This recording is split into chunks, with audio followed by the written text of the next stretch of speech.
berkumpul jadi satu. Puji Tuhan semesta itu, haleluya. Tepuk tangan wajah berseri, riangkanlah hati yang sedih. Yesus berkata, bukankah Yesus berkata damai yang diberikan kita, mari kita bersukaria. Haleluya. Haleluya. Oke, Nyanyi satu terima nyanyian kasih. lagi, Pak. Ya, oke, sudah Ya. cukup. Ya, selamat siang teman-teman kompak. Puji Tuhan. Ya, makasih bagi teman-teman yang sudah hadir di Zoom kompak siang ini. Saya bersyukur karena anugerahnya kita bisa berjumpa lagi pada siang hari ini. Dan kami berharap semuanya baik-baik, dalam keadaan sehat, dan diberkati. Luar biasa siang hari ini seperti biasa kita kedatangan tamu yang sangat spesial adalah seorang evangelis. Amin, amin. Aduh, Pak Teguh Santosa dari Purbalingga. Nah, teman-teman, kompak siang saat ini sudah hadir ya di virtual Zoom kompak siang nih, maupun yang saat ini sedang ada di rumah menyaksikan YouTube channel pada siang hari ini. Silakan YouTube ini bisa dibagikan di grup-grup rohani dan juga ke grup-grup WhatsApp agar supaya kita bisa menjangkau lebih banyak jiwa-jiwa dan banyak jiwa-jiwa yang bisa dimenangkan. Hari ini sungguh luar biasa dahsyat ya. Tujuan YouTube channel ini adalah untuk memberkati, menguatkan iman orang percaya dan menjangkau jiwa-jiwa baru. Mari kita sambut dengan sukacita tamu yang akan bersaksi, Pak Teguh Santosa. Salam, selamat siang Pak Teguh. Apa kabar?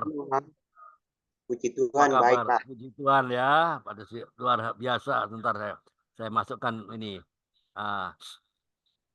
Ya, kita sambut ya Pak Teguh, Bapak, Ibu terkasih di dalam Tuhan Yesus Kristus yang hari ini kita berjumpa kembali di sesi testimoni hari ini tanggal 24 Juni yang akan bersaksi adalah bukan orang biasa loh. Orang yang luar biasa. Karena asalnya dari orang yang tidak percaya Yesus dan sekarang dia menggebu-gebu bercerita tentang Yesus kepada siapa saja yang ditemui. Baik atau tidak baik waktunya. Ini penting. 2 Timotius 4 ayat 2 kan. Nah, dicatat aja kalau nggak sempat buka. 2 Timotius 4 ayat 2. Beritakanlah firman, siap sedialah baik atau tidak baik waktunya. Nyatakanlah apa yang salah. Tegurlah dan nasihatilah dengan segala kesabaran dan pengajaran. Kalau saya boleh bilang bahwa Pak Teguh ini selalu menginspirasi saya. Dia mentor saya, jujur ini. Dia adalah orang yang dipakai Tuhan secara luar biasa. Hari ini kita semua akan diberkati oleh Pak Teguh Santosa ya. Terima kasih buat kehadiran Pak Teguh yang sudah berkenan hadir di link Zoom saya hari ini. Bagi teman-teman yang sedang menyaksikan YouTube channel ini, jangan di-skip. Karena ini penting. Jangan di-skip ya, karena ini sangat penting dan jarang ada orang yang seperti Pak Teguh ini memberikan waktunya untuk hadir di link Zoom siang hari ini. Untuk teman-teman, saya minta dengan hormat dan saya minta dengan kasih supaya kameranya on. Ayo, Bu Rusdiana, Pak Siswanto, kameranya on agar supaya Pak Teguh nanti berbicara kepada setiap kita, tidak dengan tembok atau layar kosong. Ayo saya minta dengan kasih semua teman-teman kameranya on. Semua bisa bertanya ya jika ada yang ingin ditanyakan. Ya, Pak Sis bisa kamera on supaya Pak Teguh nanti tidak berbicara dengan tembok. Saya minta dengan kasih. Oke, mari kita satu dalam doa. Pak Teguh, saya ajak Pak Teguh berdoa ya. Terima kasih Tuhan, terima kasih Allah Roh Kudus. Kami sudah memuji dan menyembah Engkau Tuhan luar biasa. Engkau menjamah setiap kami dan kami percaya siang hari ini kami adalah orang-orang yang Kau pilih untuk bisa mendengar suaramu lewat kesaksian Pak Teguh Santosa. Kesaksian yang mengajar setiap kami. Bagaimana kami semua bisa Engkau pakai dengan dahsyat dengan ajaib. Ini doa kami, dan mari Roh Kudus pimpin kami dari awal, pertengahan, sampai pada akhirnya. Urapi setiap kami, sehingga kesaksian dari Pak Teguh ini bisa membakar setiap kami, sehingga kami fokus hanya kepada Engkau. Di dalam nama Tuhan Yesus Kristus, Allah kami yang hidup, hamba berdoa. Haleluya. Amin. Wow, Amin. semangat. Puji Tuhan, luar biasa. Saya mau share dulu ya, satu kebenaran firman Tuhan ya. Orang yang merendahkan diri di hadapan Tuhan pasti akan diangkat oleh Tuhan. Firman Tuhan Yakobus 4 ayat 10 berkata, rendahkanlah dirimu di hadapan Tuhan, dan Ia akan meninggikan kamu. Orang yang merendahkan diri kepada Tuhan adalah orang yang selalu mengandalkan Tuhan, yang selalu percaya bahwa Tuhanlah sumber segala sesuatu. Karena itu, tetaplah semangat mengikut Tuhan Yesus. Amin. Puji Tuhan. Tujuan YouTube channel ini dibuat agar menguatkan iman orang percaya dan menjangkau jiwa-jiwa baru. Silakan di-share ke teman-teman dan komunitas-komunitas yang lain sesuai dengan Markus 16 ayat 15, Matius 28 ayat 19 sampai 20, dan Kisah 1 ayat 8. Bagi yang rindu untuk bersaksi atau mengisi ruang testimoni ini, bisa call ke nomor WhatsApp Kompak Siang di 08122 970 2298 atau di 08123 556 7375. Nanti akan kami jadwalkan, dan inilah saatnya bagi Pak Teguh untuk bersaksi. Mau tahu siapa Pak Teguh itu? Asal usulnya dan mengapa Pak Teguh itu selalu on fire ya. Setiap saat loh ya. Ya, mari ikuti podcast yang hari ini. Saya akan berikan waktu dan layar buat Pak Teguh untuk mulai menceritakan dari awal, barangkali dimulai dari perkenalan ya, keluarga, kegiatan sehari-hari, dari hari ke hari. Silakan dimulai dari sekarang. Monggo Pak Teguh. Ya, terima kasih waktunya. Nah, salam semua. Apa kabar? Ya, ya. Sebetulnya saya dulu sudah pernah bersaksi tentang pribadi ya, tentang siapa dulu saya, dan sampai saya menjadi orang percaya. Tapi izinkan sedikit saya mengulang ya. Saya dulunya orang Islam dari garis keras. Kemudian di tahun 2006 saya percaya ditangkap Tuhan. Lalu oleh tim saya dijadikan tim dan dijadikan pemberita firman atau penginjil sampai sekarang. Mikul salib. Luar biasa ini ya. Karena saya dari orang seberang, mikul salibnya berat. Nah, saya punya anak dua-duanya sudah berkeluarga dan punya cucu 6. Satu anak saya ada di Jakarta, di perusahaan Jepang, satunya lagi di Kalimantan Timur. Kalau tadi ada yang dari Kutai dan sebagainya, ya kami nanti bisa sharing gitu ya, Bu Melani ya. Itu tentang keluarga saya. Dan kemudian saya di Purbalingga, Jawa Tengah. Tepatnya di desa Kutasari, ya, jauh dari kota sebetulnya. Tapi ya puji Tuhan, karena kehendaknya ketika orang itu dipanggil, ketika orang itu dipilih, dan ketika orang itu dibenarkan. Ya, Pak Teguh, Ya, ceritakan pada saya, apa yang menyebabkan Pak Teguh itu bisa kenal Tuhan Yesus? Siapa yang memperkenalkan dan apa yang terjadi? Silakan. oh itu sih boleh. Ya. Jadi pada waktu itu ada seorang asing ya yang datang ke rumah tanpa saya undang. Orang Amerika ya? Orang Amerika ini. Saya nggak pernah bermimpi sebetulnya untuk menjadi orang percaya ya, karena saya dulu termasuk pemuka dalam ibadah ataupun kegiatan dari seberang. Itu ya. Jadi pada waktu itu saya seorang pengusaha sebetulnya dulunya. Ketika ketika saya melihat orang asing ini, saya dalam hati saya, dia akan menjadi partner, ya, partner pengusaha. Namun yang saya perkirakan itu jauh ya dari apa yang saya angankan. Tapi saya memperoleh sesuatu yang sebetulnya saya cari, yaitu tentang keselamatan. Nah, disinilah saya tahu bahwa keselamatan itu hanya ada di dalam Tuhan Yesus atau Isa Al-Masih ya waktu itu. Nah, dari situ saya mulai Dari mana itu orang bule itu mengetahui Pak Teguh, rumahnya, alamatnya? Apakah ada orang yang memberitahu si orang asing itu, Pak?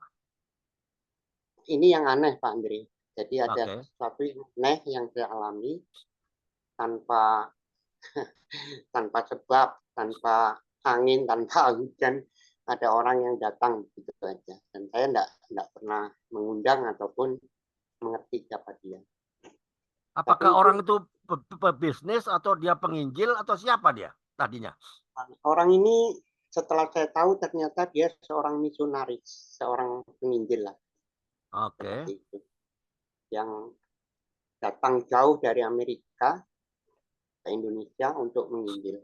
Nah, dari situlah saya mengenal Isa Al-Masih. Itu sudah pernah saya sharing kan sebetulnya ya dulu. Nah, kemudian dari situ dia kan pulang ke negaranya. Oke. Tapi saya pernah ada di Semarang waktu itu. Nah, orang inilah yang kemudian membimbing saya. Orang yang diperkenalkan itu yang membimbing saya, mendidik dan sebagainya. Sehingga saya menjadi seorang pemberita firman atau penginjil juga. Itu mikul salib benar ya. Karena Ya, dalam enggak, waktu itu Pak Teguh kan belum percaya. Pak Teguh pasti punya pikiran, ini orang kafir ngapain mau cerita-cerita yang nonsen. Apakah Pak Teguh pernah berpikir itu? Kan harusnya Pak Teguh orang yang tahu Al-Quran. Ada orang kafir ngoceh-ngoceh ini. Ngapain ini orang kafir nguliai saya? Saya lebih tahu. Apakah Pak Teguh nggak berpikir seperti itu tadi ya? Begini Pak Andre, pada waktu itu saya kan udah tua. Usia saya pada waktu itu sudah 56 tahun. Dalam hati dan pikiran saya ingin selamat ketika saya nanti dipanggil Tuhan. Itu yang ada dalam hati dan pikiran ya. Tapi ketika itu saya tanyakan kepada ustadz, kepada para ulama yang saya jumpai, saya tidak pernah memperoleh jawaban yang pas.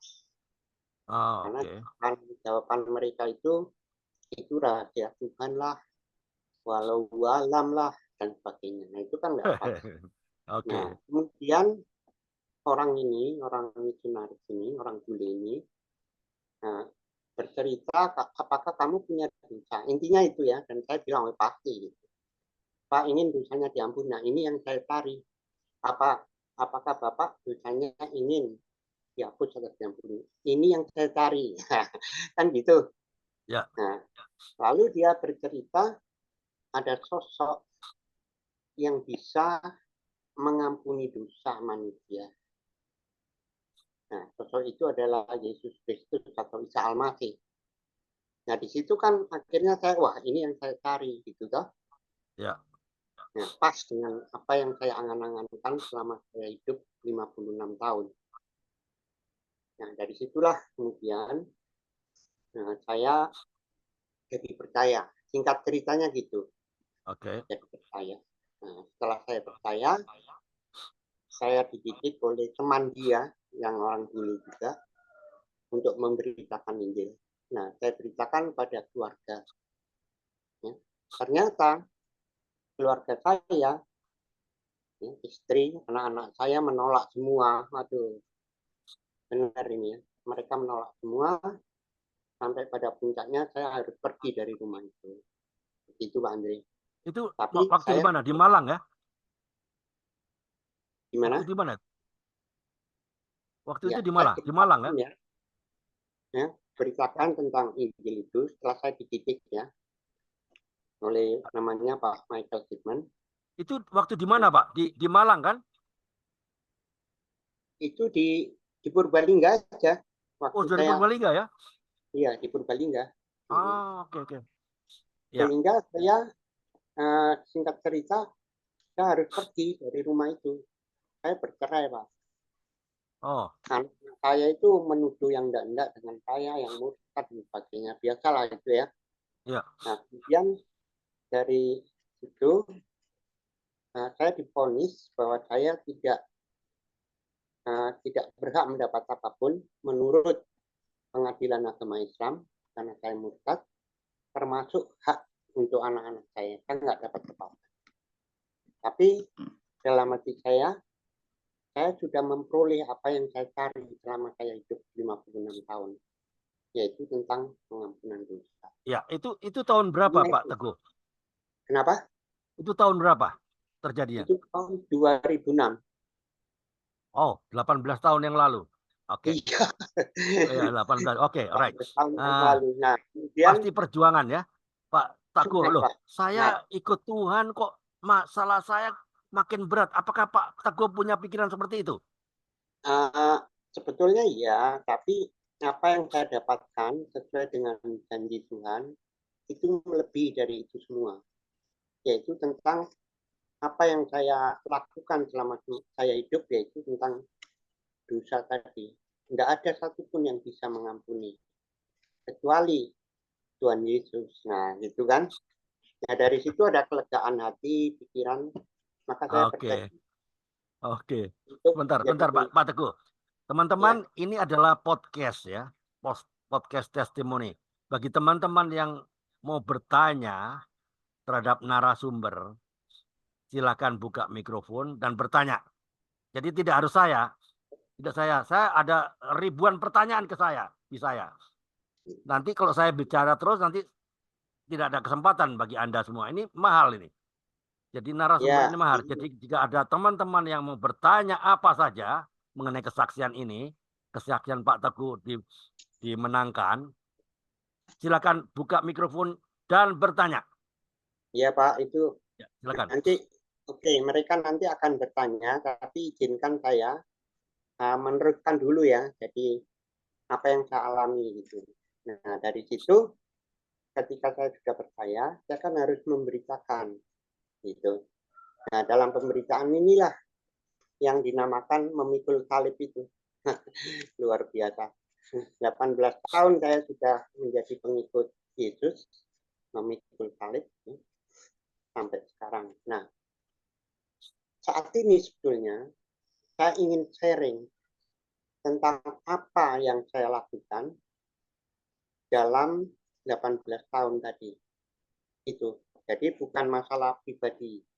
Saya juga pernah ya, saya pribadi saya tentang siapa yang menginjil saya, siapa yang pertama kali bertemu dan sebagainya sudah pernah dulu.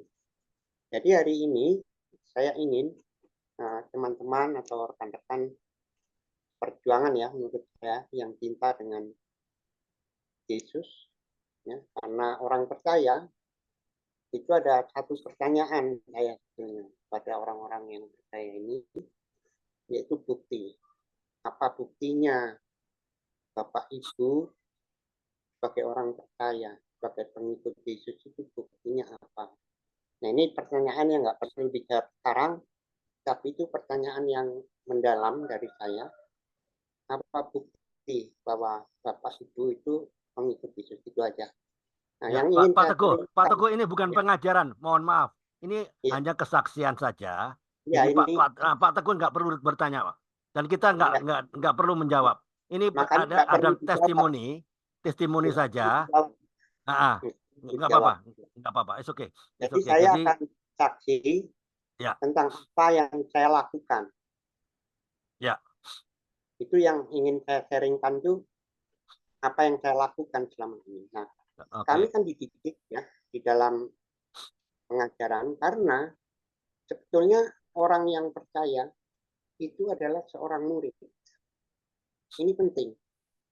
Bukan hanya percaya aja, tapi menjadi seorang murid. Nah, kenapa menjadi seorang murid? Karena murid ini nanti akan menuju karya yang lebih besar. Nah, itu intinya di situ. Nah, Sebentar, Pak. karya Bentar. Ini bukan. Saya ulangi lagi. Bukan pengajaran, Pak. Bukan mengajarkan sesuatu, enggak. Ini cuman bercerita testimoni. Jadi teman-teman nanti akan bertanya, apa yang terjadi, Pak Teguh mengikut Tuhan, kok masalah banyak. Apa itu aja, Pak. Tidak ada tanya jawab mengenai karena apa yang harus enggak, bukan begitu, Pak. Ini testimoni adalah kesaksian Pak Teguh mengalami perjumpaan dengan Kristus. Itu saja. Jadi Oke, saya batasi dulu ya, Ya. koridornya itu. Jadi inilah ruang testimoni menceritakan bagaimana Pak Teguh mengalami Kristus. Ternyata mengalami Kristus, perjumpaan dengan Kristus ternyata tidak enak. Ada banyak masalah, ada problem. Itu aja, Pak. Dah. Oke, saya berarti Kita satukan bahasa dulu, Pak ya. Jadi tidak ada pengajaran sini, enggak ada. Enggak ada, itu lain. Nanti segmen lain, Pak. Segmen lain. saya kembali ke belakang ya. Jadi Ya, ketika silakan. sudah percaya, ketika saya mengabarkan kepada keluarga terutama, itu saya mengalami penolakan yang luar biasa. Oke. Sehingga saya ditolak dan akhirnya saya bercerai. Oh. Bercerai saya. Baik semua, baik itu istri, anak-anak, ponakan, mertua itu menolak semua. Nah dari situlah saya kemudian dibuang. Dalam arti saya harus pergi dari rumah, saya menjadi orang yang tidak berumah, tidak punya rumah. Karena apa yang saya katakan tadi, pengadilan agama itu memvonis saya nggak berhak mendapat apapun karena saya murtad. Dan itu ada ininya ya, sertifikatnya. Sehingga saya harus pergi dan menjadi kayak gelandangan ya, jadi gelandangan lah ya. Saya harus kemana nggak tahu, tapi saya tetap memberitakan Injil. Karena ini sudah menjadi suatu ketaatan bagi orang yang percaya. Semua orang yang percaya itu harus taat untuk memberitakan Injil tanpa kecuali. Sebentar, Pak. Saya mau tanya, Pak. Pak Teguh kan ikut Tuhan kok jadi problem, perceraian terjadi, mungkin menghadapi masalah keuangan. Pasti Pak Teguh akan bertanya dalam hati, loh saya ikut Tuhan kok malah problem saya. Adakah Pak Teguh berpikir, kenapa hal buruk terjadi pada saya yang sudah ikut Tuhan, sudah tahu Tuhan Maha Pengampun, kok malah saya jadi problem? Kenapa hal buruk terjadi pada orang baik? Kan Pak Teguh sudah ikut yang jalan yang benar. Apakah ada pikiran seperti itu? Itu aja Pak, tolong diceritakan. Pada awalnya saya belum begitu memahami yang sejauh itu. Tapi yang saya percaya waktu itu, saya memperoleh sesuatu yang lebih dari apa yang saya punyai, yang sudah saya peroleh selama ini, yaitu tentang keselamatan. Karena keselamatan ini harganya luar biasa. Saya takut nanti kalau saya meninggal sebelum saya menjadi percaya, itu akan mendapat siksa kubur, mendapat banyak hal harus ditimbang dan sebagainya. Tapi setelah saya percaya itu semua tidak ada. Itu aja. Jadi setelah itu barulah kemudian saya harus memberitakan ke semua orang, baik itu kepada kawan, ya keluarga pasti yang ditolak itu pada kawan dan kenalan. Hampir semua orang yang saya beritakan tentang keselamatan, tentang siapa Yesus, siapa Isa Al-Masih, siapa Yesus Kristus, itu apa ya, tidak mau gitu. Bahkan saya dikatakan orang-orang yang dikatakan oleh teman-teman itu bodoh dan sebagainya. Ya. Ya bodoh lah, pokoknya macam-macam itu, enggak karu-karuan ngomongannya ya. Tapi yang saya yakini kan sudah sesuatu yang sudah berbeda. dalam keyakinan saya. Saya memperoleh tentang pengampunan dosa itu karena dalam cerita yang dari seorang misionaris yang dari Amerika itu tidak ada satupun yang bisa mengampuni orang yang berdosa. Mengampuni orang yang berdosa itu nggak ada. Kecuali Yesus Kristus atau Isa Al-Masih. Melalui pengorbanan darahnya. Dan barang siapa yang mau percaya ya, bahwa dia adalah junjungan yang ilahi, Tuhan maksud saya, dan penyelamat, maka kamu akan diselamatkan. Nah gitu. Nah dari situlah semua apa yang sudah pernah saya lakukan, saya alami, itu seakan-akan nggak berguna. Karena ini jauh lebih penting dan berharga bagi orang seperti saya yang sudah berusia 56 tahun waktu itu. Nah, semuanya menolak kawan kenalan. Akhirnya saya jadi gelandangan itu hampir 2 tahun. Ya, bentar Pak Teguh. Mungkin ada Pak Siswanto ada yang mau ditanyakan ini. Ya boleh, monggo Pak. Ya, monggo Pak Sis. Boleh buka mikrofonnya, tanyakan aja. Ya. Mas, saya dengar. Belum. Oke. Ini Bu Melani ada yang mau ditanyakan? Enggak, Pak. Saya waktu itu udah nanya soalnya. Nanya. Ada banyak hal yang ditanya ini. Nggak mungkin nggak ada. Kalau saya ada banyak. Pak Bambang nggak monitor. Oke, saya bertanya kalau gitu.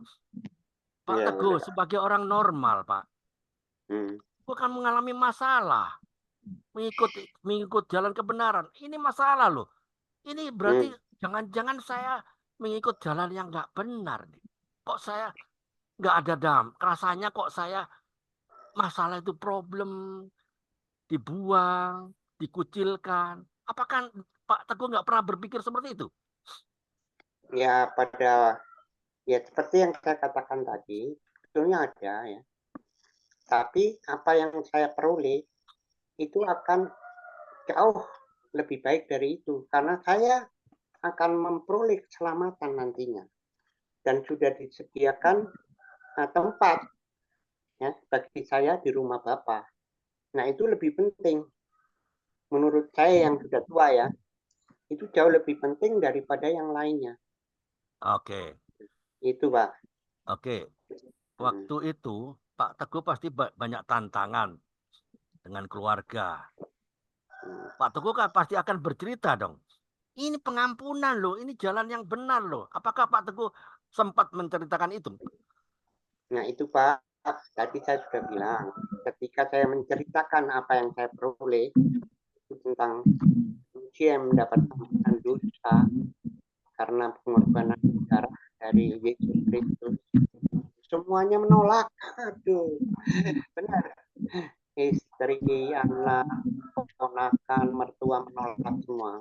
Jadi kenapa saya akhirnya harus pergi dari tempat itu dan sampai divorce, sampai bercerai kan. Nah itu. Nah di dalam perceraian itu saya dianggap murtad oleh pengadilan agama. Ini benar terjadi ya. Sehingga saya tidak berhak memperoleh apapun. Oke, pada waktu itu Pak Teguh masih bekerja kan? Masih, saya seorang pengusaha Pak. Oh, pengusaha apa itu Pak? Bisa dijelaskan? Pengusaha waktu saya punya produk itu sampai tingkat nasional. Sudah apa itu Pak? Sampai ke mall-mall itu berupa seperti minuman yang terbuat dari rosel. Rosel ini minuman juga ada kemasan-kemasan dalam bentuk manisan dan sebagainya itu. Dan itu sudah beredar kemana-mana. Apakah sampai sekarang Pak Teguh masih berkecimpung di dunia itu, minuman itu? Sudah tidak. Oh, siapa? Dialihkan ke siapa Pak? Saya waktu itu ada masalah dengan pemerintah karena ketika itu ditekel oleh pemerintah, maka saya kalah. Dalam arti untuk persaingan sampai ekspor itu Pak. Kalah dan akhirnya saya tidak lanjut dan untuk sekarang saya hanya full di pelayanan. Oke, pelayanan. Pasti pelayanan kan butuh dana, Pak. Bagaimana Iya. Pak Teguh mencukupi dana Nah, untuk ini yang pelayanan? saya sharingkan sebetulnya. Oke. Ya. Sebagai orang yang percaya, memang membutuhkan yang namanya dana. Ya, karena di dalam pengajaran yang saya peroleh, saya itu ikut suatu gerakan. Ini Pak, ini penting sebetulnya. Gerakan ini bukan hanya penginjilan, tapi gerakan ini adalah sesuatu yang akan bermultiplikasi, akan berlipat ganda. Ini gerakan namanya. Ya, beda dengan sekedar penginjilan, setelah orang percaya ya sudah itu enggak. Tapi gerakan adalah ketika orang percaya, itu harus ditindaklanjuti, dimuridkan, dilatih, dan diutus. Itu Pak. Nah ini yang saya lakukan. Nah kemudian bagaimana dan dari mana saya mendapatkan itu? Sebagai orang yang percaya, saya diajar tentang siapa Paulus. Seorang Paulus itu pun dia bekerja sampai berjualan tenda ya untuk Tenda ya, pengusaha tenda. ya, berjualan tenda untuk apa? Untuk menjadi berkat bagi dirinya dan juga orang lain. Begitu pula saya. Saya pada awal-awalnya jadi tukang ojek. Nah, untuk hidup ya dan mencari berkat di sana sambil mengabarkan. Sebentar, ini Pak benar. Teguh. Ini Pak Bambang mungkin ada yang mau disampaikan, ada yang mau ditanyakan. Silakan Pak Bambang. Buka mikrofonnya. Ya, buka Ini mikrofonnya, Pak Pak. Siswanto aja dulu, Pak. Pak Siswanto, Pak. Oh, Oke, Pak saya tanya. Siswanto. Ya. Ya, silakan. Ya. Selamat siang Pak, saya Siswanto Pak dari Malang.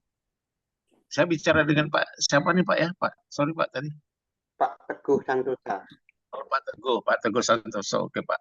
Kalau saya lihat dari Bapak menceritakan ya, bagaimana Bapak menghadapi segala problema dalam arti sampai Bapak harus berpisah, terus Bapak sampai apa namanya banyak hal ya dalam artian perusahaan bisnis Bapak jatuh gitu ya. Kan kadang-kadang dihadapi dengan hal tersebut kan ada rasa kecewa ya, mungkin kecewa yang sangat dalam artian Bapak mau cari Tuhan tapi banyak yang Bapak korbankan di dalam kehidupan. Betul. Iya Pak.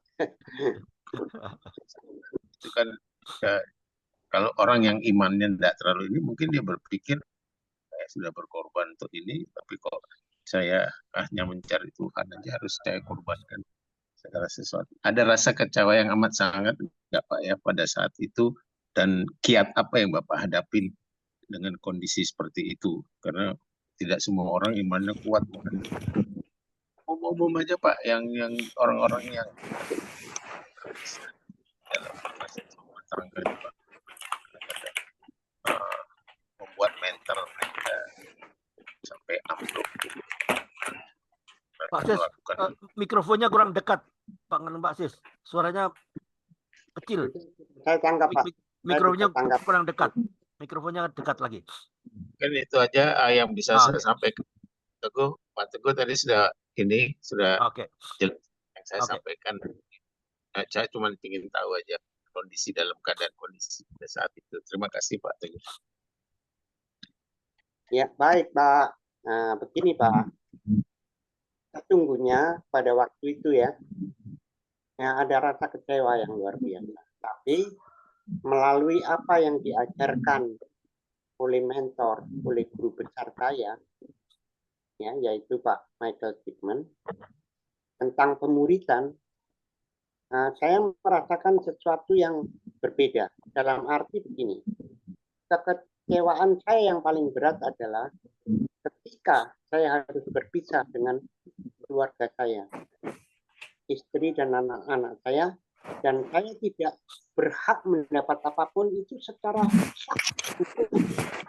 Bayangkan aja, itu sangat luar biasa kecewanya. Saya menangis ketika putusan itu diberikan kepada saya, karena anak yang namanya anak itu adalah sesuatu yang merupakan keturunan atau masa depan bagi diri saya.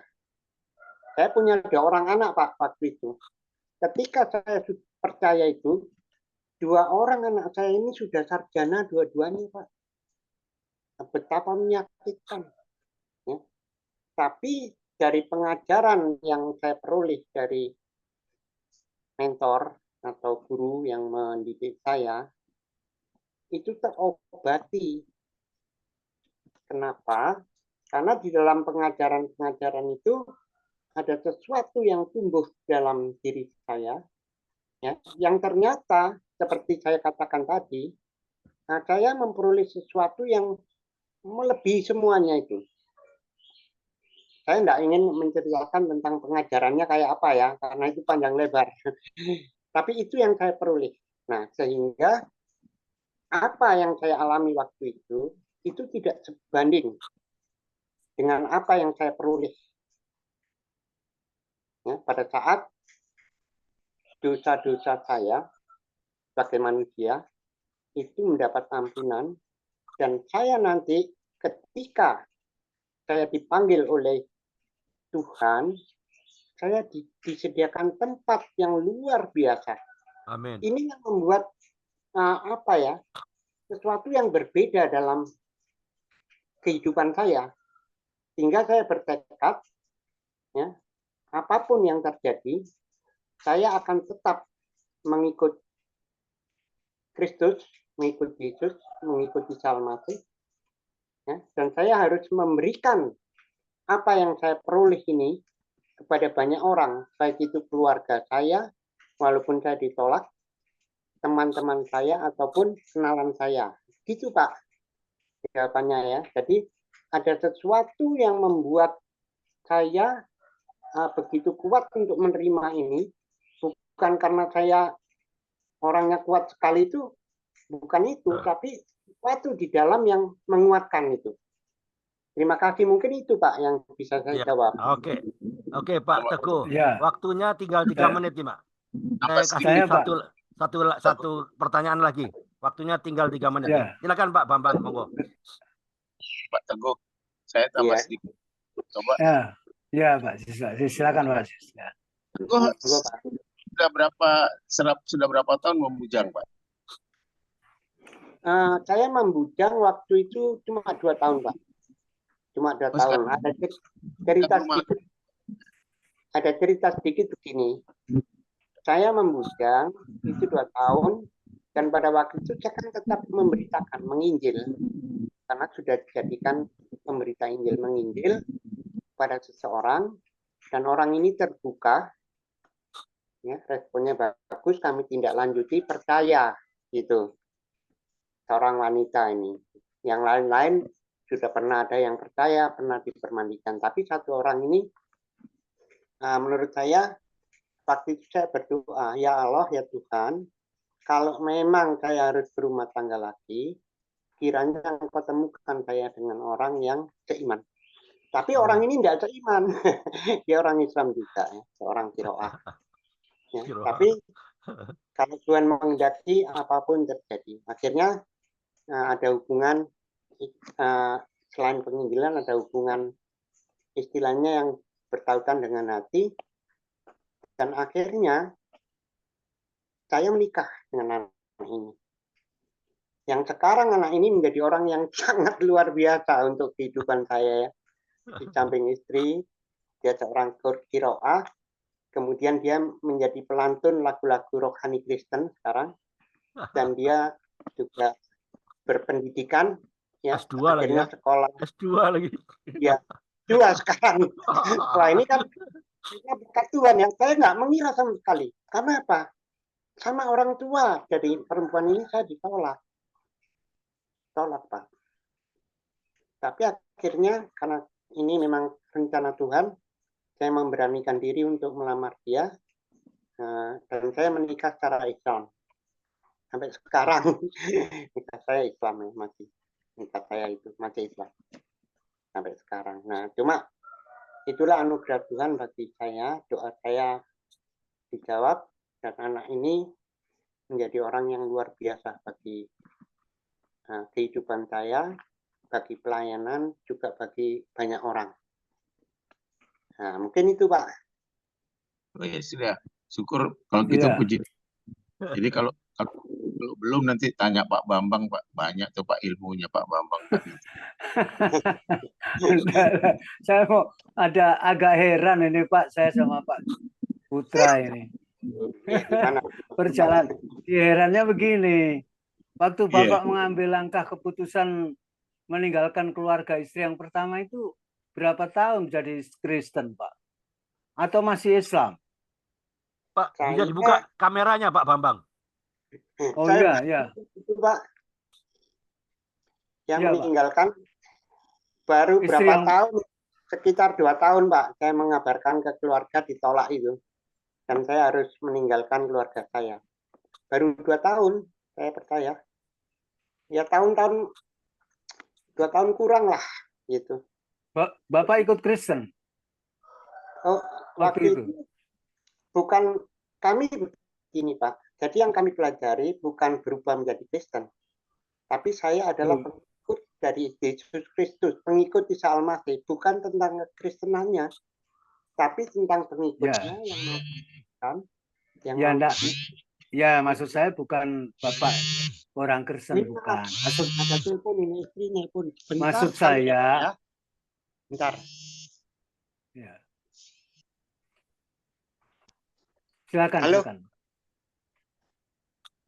Gimana Mas? Ya, buat. Iya ya, halo. Oh, ada telepon. Ada telepon banyak. Bentar. Bapak, Ada telepon Halo. ya, ada telepon. oh iya. Iya, bentar Pak. Gimana?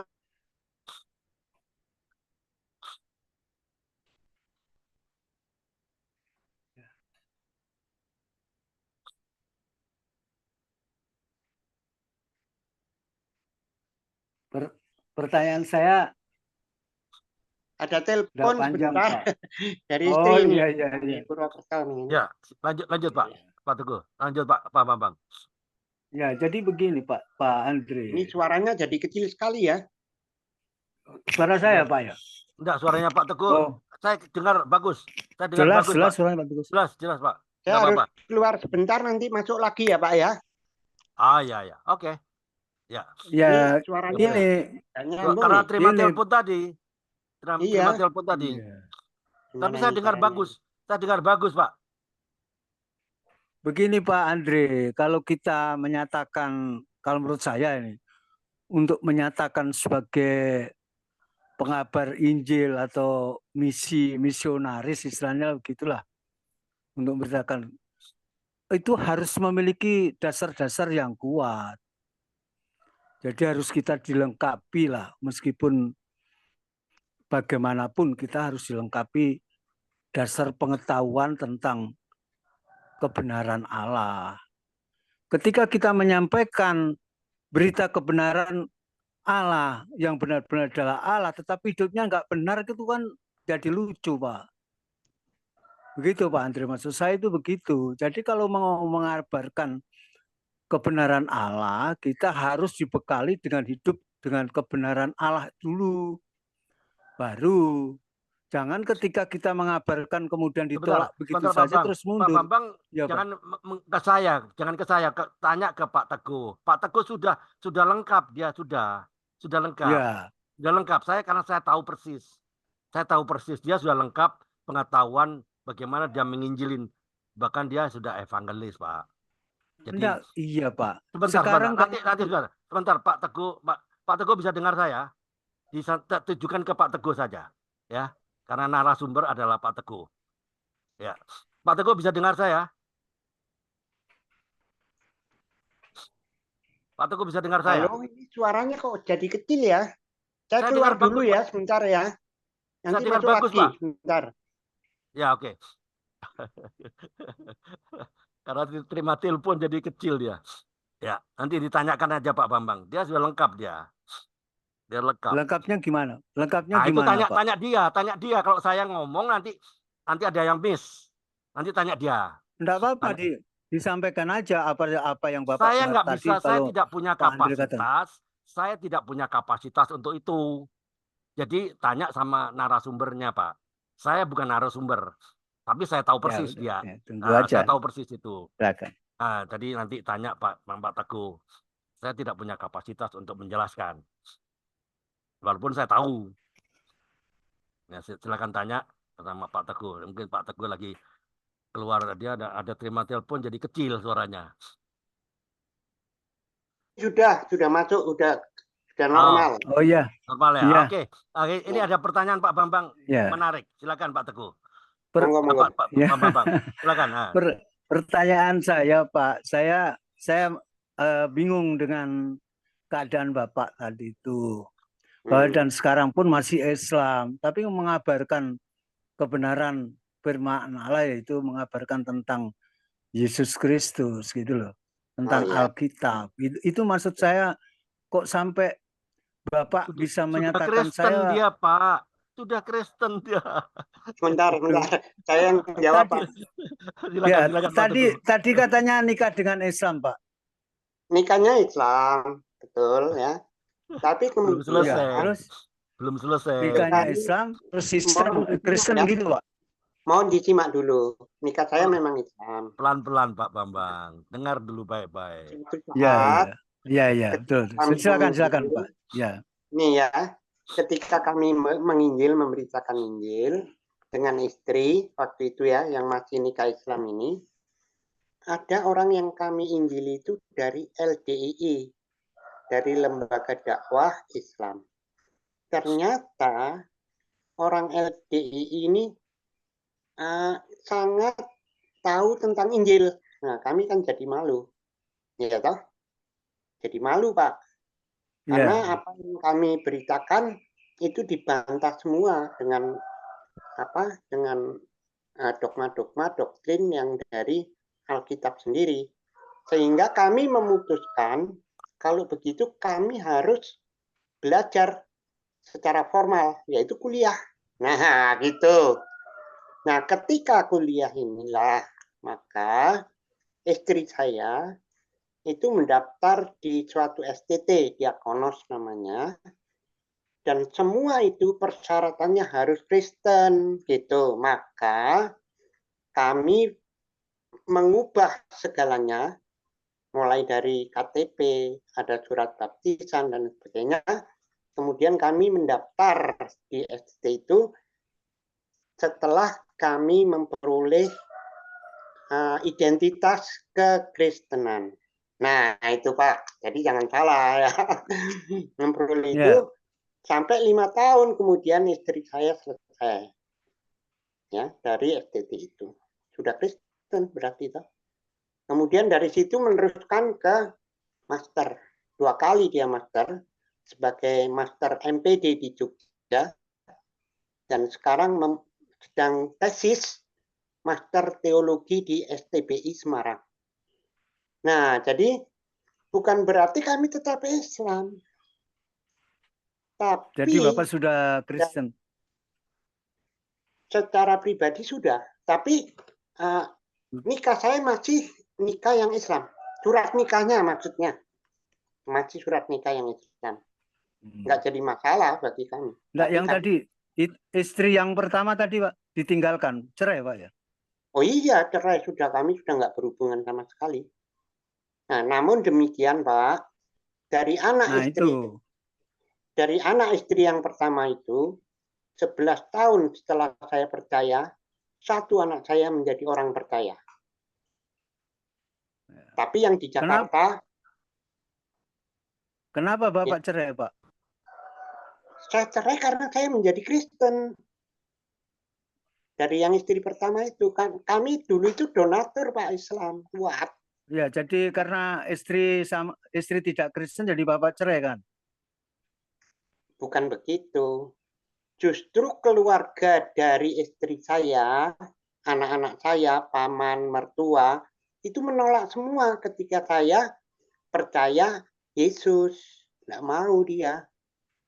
Maka saya harus keluar dari rumah itu. Dan itu terjadi sampai akhirnya saya digugat cerai oleh istri.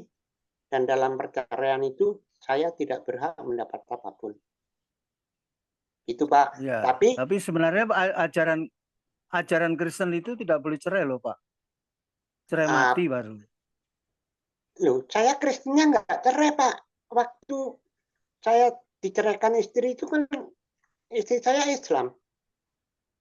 Ya, Lah saya iya, Bapak kan Kristen waktu itu. belum. Saya jadi Kristen itu Kenapa setelah. Bapak?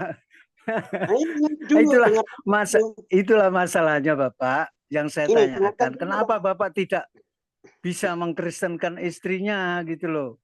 Kok justru Justru cerai gitu, sambil cerai? dianiaya, Pak.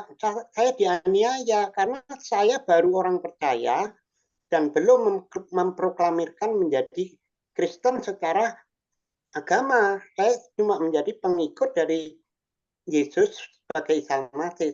Saya menjadi Kristen setelah istri yang saya peroleh kemudian itu belajar tentang kekristenan secara formal. Nah, gitu dong. Jadi jelas ya. Ya pada waktu itu enggak mau, menolak semua. Ya gini Pak masalahnya. Kalau kita menjadi seorang penginjil itu kan hidupnya harus dalam kebenaran Allah. Sedangkan firman Allah katakan sebab aku membenci perceraian, Pak. Perceraian itu boleh terjadi menurut saya loh. Menurut saya itu ketika kita cerai mati itu bisa nikah lagi. Bapak istri belum meninggal udah cerai udah kawin lagi kan? Ini Pak Bambang Bagaimana salah pengertian nih, Pak Bambang salah pengertian. Gimana? Pak pelan-pelan, Gimana, Pak? Pak Teguh. Dia belum paham, Pak Bambang belum paham. Ceritakan pelan-pelan, Pak Teguh. Dengarkan dulu, Pak Bambang. Ya. Ya, Pak Bambang belum ya, paham ya. Saya, ini lihat Pak. Bukan saya yang bercerai atau menceraikan, tapi istri dan keluarga istri dan Nah, anak-anak saya. siapapun, Pak. Yang Siapapun. dia. Loh, Dia iya. Tidak mungkin perceraian Tolong jangan terjadi. dipotong dulu. Jangan dipotong dulu. Iya, Pak iya. Bambang enggak paham Pak dia. Pak Bambang enggak paham Pak dia. Bambang, Ceritakan pelan-pelan. Pelan-pelan, Pak. Bambang, bukan saya yang menceraikan, tapi keluarga istri saya, mertua, anak-anak saya yang menggugat saya, ya, untuk tidak di rumah itu dan akhirnya bercerai. Jadi bukan saya, jangan lupa itu, ya. Kemudian dengan yang sekarang ya tidak ada masalah, tidak ada perceraian, tidak apa. Cuma yang awal itu memang begitu dan itu nyata, Pak.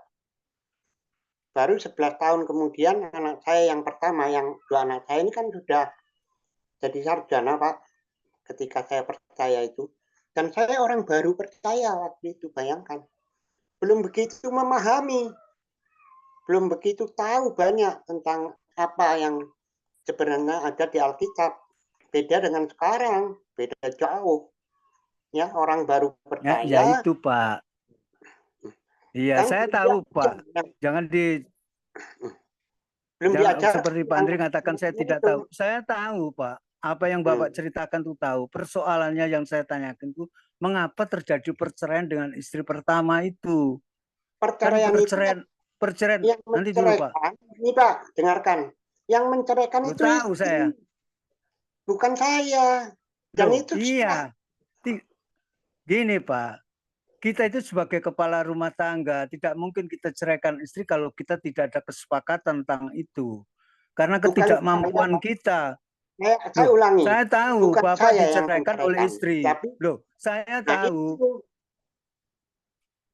Saya tahu kalau Bapak itu Ya, Pak. Silakan Pak. Ya sudah kalau gitu.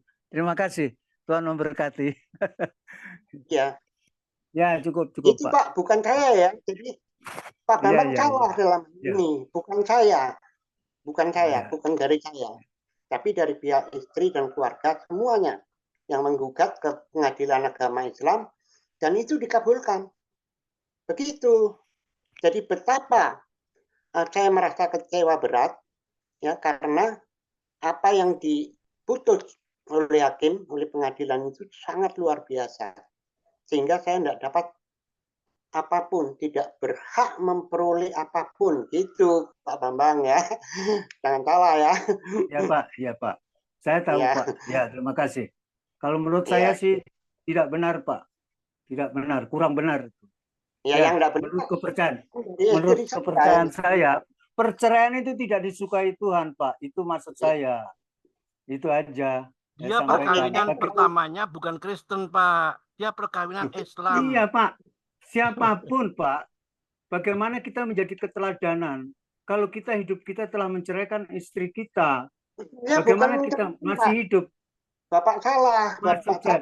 terjadi perceraian, Pak. Bapak kan kalau di dalam hukum kan merestui kan.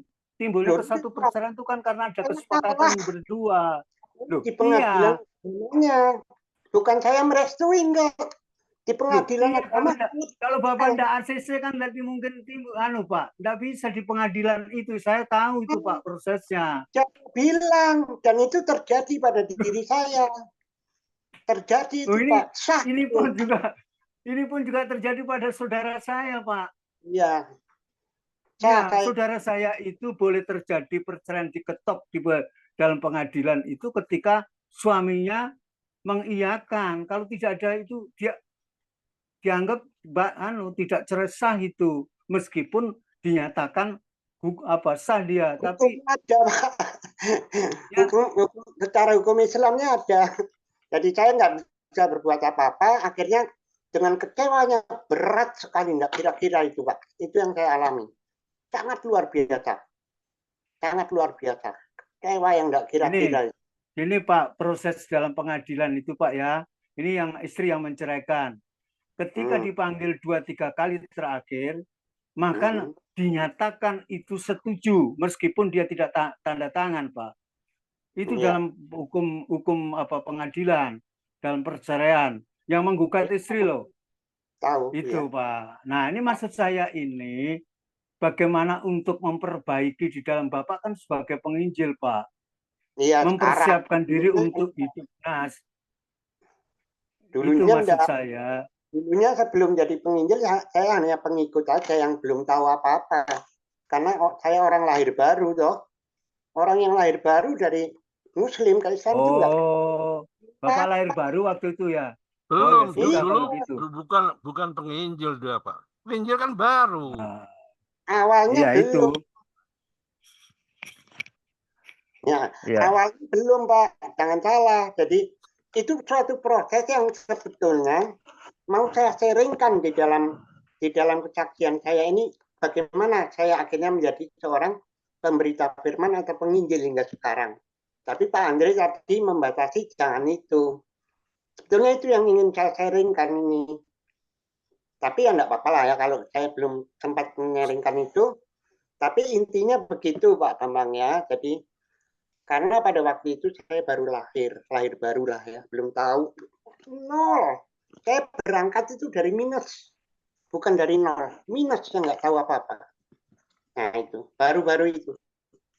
Kan baru berapa, belum lama. Ya, sudah, Pak. Ya, belum lama. Ya wajar kalau gitu, tapi jangan jadi karena Bapak masuk Kristen terus mengamenkan tentang perceraian, Pak? Bukan itu. Belum, Pak, belum. Dia belum Kristen dulu. Baru kemudian saya betul-betul mempelajari itu yang saya yakini memang tidak boleh, karena apa yang sudah dipersatukan oleh Tuhan tidak boleh diceraikan. Itu kan ke sini jauh.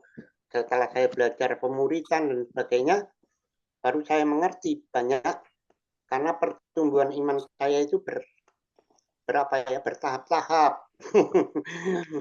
Iya, Pak. Begitu. Oke ya. Mungkin ada lagi yang itu. Oke, terima kasih Pak. Pak Teguh. Ya. Silakan. Lanjut. Terima kasih Pak Bambang atas ya waktunya sudah habis sekarang. Kenapa ini? Mau bertanya, sudah waktunya ada habis. Ada pertanyaan kan?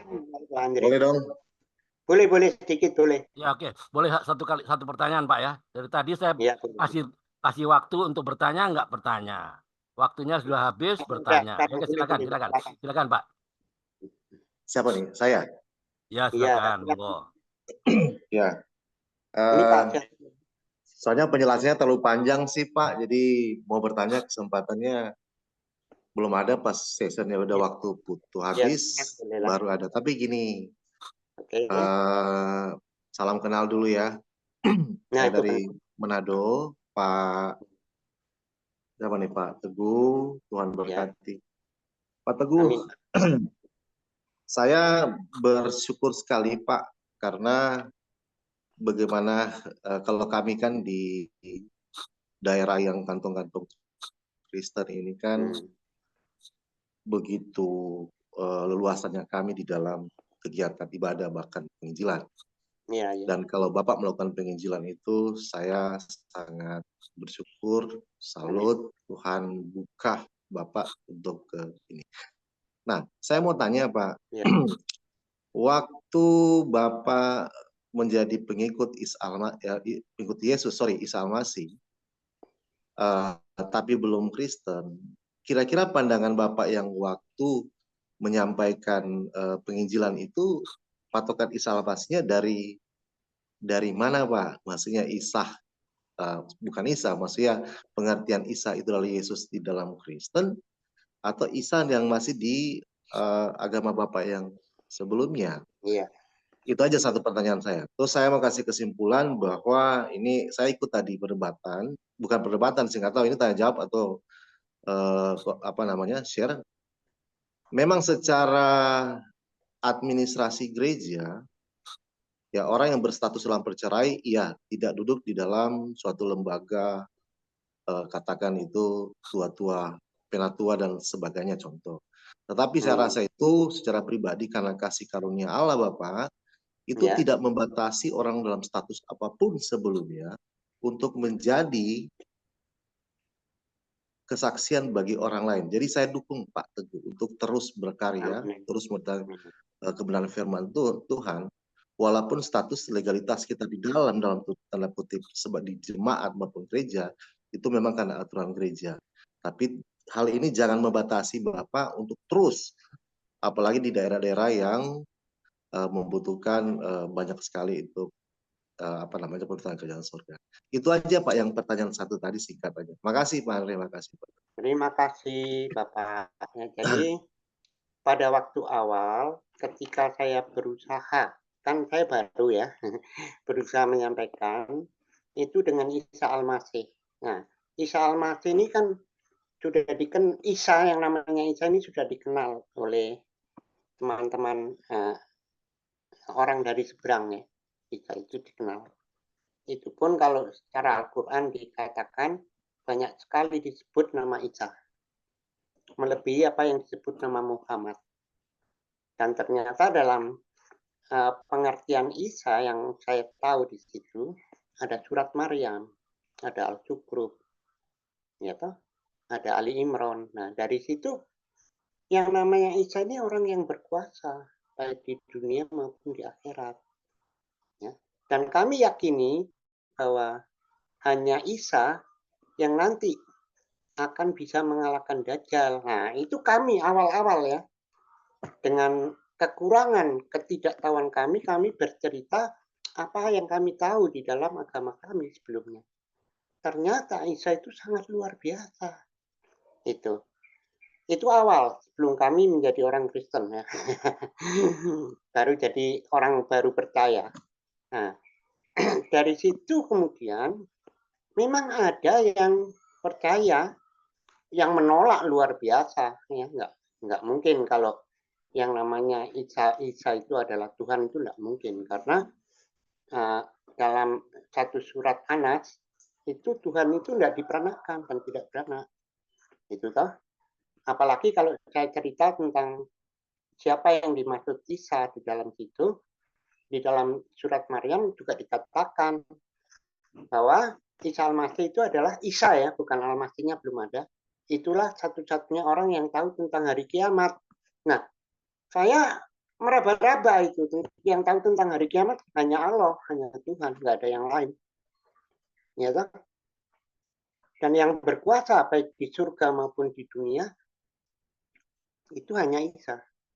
Dan yang mengalahkan Dajjal hanya Isa. Nah, itu awal-awal, Pak. Sebelum kami belajar dan dimuridkan secara intern. Wah, luar biasa ini pemuridannya ini. Benar. Itu, Pak. Mungkin ini bisa sedikit menjawab ya. Dari pertanyaan Bapak. Dari sana awal-awalnya, Pak. Ya. Dari keterbatasan kami yang memang waktu itu belum tahu apa-apa. Tapi harapannya sekarang itu Sekarang Iya. beda jauh. Sekarang Iya, sudah beda makasih. jauh. Ah. Iya.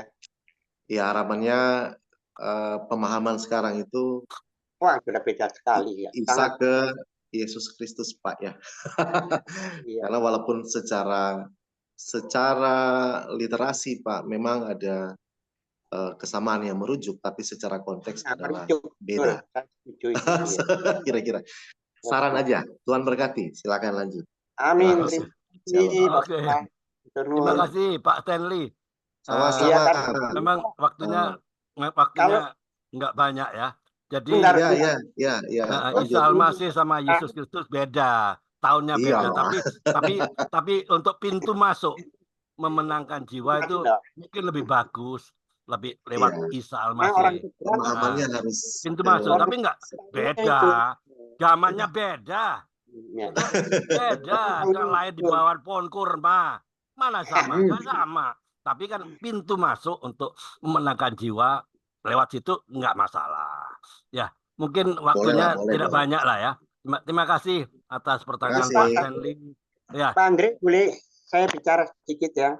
Oh ya, oke. Silakan. Pak Stanley dari mana ini? Link Zoom dapat dari mana nih? Saya dapat dari istri saya, Pak. Oh. Tapi ini ya, ikut ini kah? Ikut di sini. Itu yang paling cantik di situ. Oh ya, Ibu Melani. Oke, very good. Sudah di Jakarta kah, Pak Stanley? Aku masih tugas, Pak. Di Manado ya? Gitu. Oh ya. Benar daerah. Oke, lanjut Pak. Aku. Iya, jadi puji Tuhan ya, setelah saya menjadi Kristen dan jadi penginjil, kami sudah menabur itu pada ribuan orang. Sudah banyak yang terbuka, bahkan percaya dan dipermandikan. Nah, ini yang luar biasa ya. Sampai saya sekarang punya istri sampai berpendidikan S2, jadi master, itu karena berkat dari Tuhan, berkat dari Tuhan Yesus. Mungkin itu aja. Jadi banyak yang sudah percaya, termasuk di dalam hal ini Pak Andre pernah belajar metode kami. Saya sebetulnya mau cerita metode saya, tapi nggak apa-apa. Terima kasih Pak. Ya, oke. Terima kasih Pak Teguh. Waktu kita yang membatasi kita ya. Jadi nanti kita akan kasih lagi waktu sesi 2 lah untuk Pak Teguh ya. Terima kasih ya atas sharing. Memang tidak lengkap ya. Sepertinya tidak lengkap karena masih banyak yang harus disampaikan ya oleh Pak Teguh ya. Hanya sebagian karena waktu kita ya. Ya, sebelum kita akhiri satu firman Tuhan, sebelum kita akhiri testimoni dari Pak Teguh ya. Firman Tuhan buat kita semua di dalam Mazmur 118 ayat 18. Ya, Mazmur 118 ayat 18. Tuhan telah menghajar aku dengan keras, tetapi Dia tidak menyerahkan aku kepada maut. Sama kan apa yang dialami oleh Pak Teguh. Problem, masalah, pengorbanan, habis-habisan ya. Warisan nggak dibagi. Mazmur 118 ayat 18. Tuhan mengizinkan kita mengalami banyak sekali masalah, problem, tantangan, percobaan. Tuhan mengizinkan kita banyak sekali cobaan. Tapi lihat, Tuhan tidak membiarkan kita menderita selamanya. Perhatikan saya ke depan, dengar baik-baik. Ya, hal itu terjadi supaya kita menjadi pribadi yang tangguh. Tanpa rasa sakit, kita tidak akan pernah bisa menjadi pribadi yang kuat. Lihat dan perhatikan ya. Ayub. Tuhan mengizinkan Ayub mengalami masalah besar. Tuhan mengizinkan Ayub mengalami cobaan yang besar. Tapi Ayub mampu bertahan. Pertanyaannya sekarang. Karena apa? Karena Ayub punya relasi yang erat dengan Tuhan. Ia percaya bahwa Tuhan bersama-sama dengannya. Meskipun ia mengalami banyak masalah, banyak cobaan. Luar biasa. Begitu pula dengan kita ya.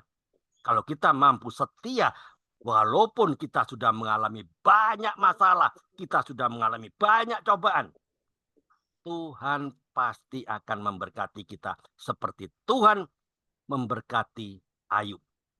Selamat beraktivitas semuanya. Tuhan Yesus memberkati. Monggo Pak Bambang, silakan dilanjutkan untuk sesi 3 sharing firman Tuhan di Roma 13. Monggo Pak Bambang. Baik. Baik, ya baik Bapak Ibu yang diberkati Tuhan, siang hari ini kita menginjak sesi yang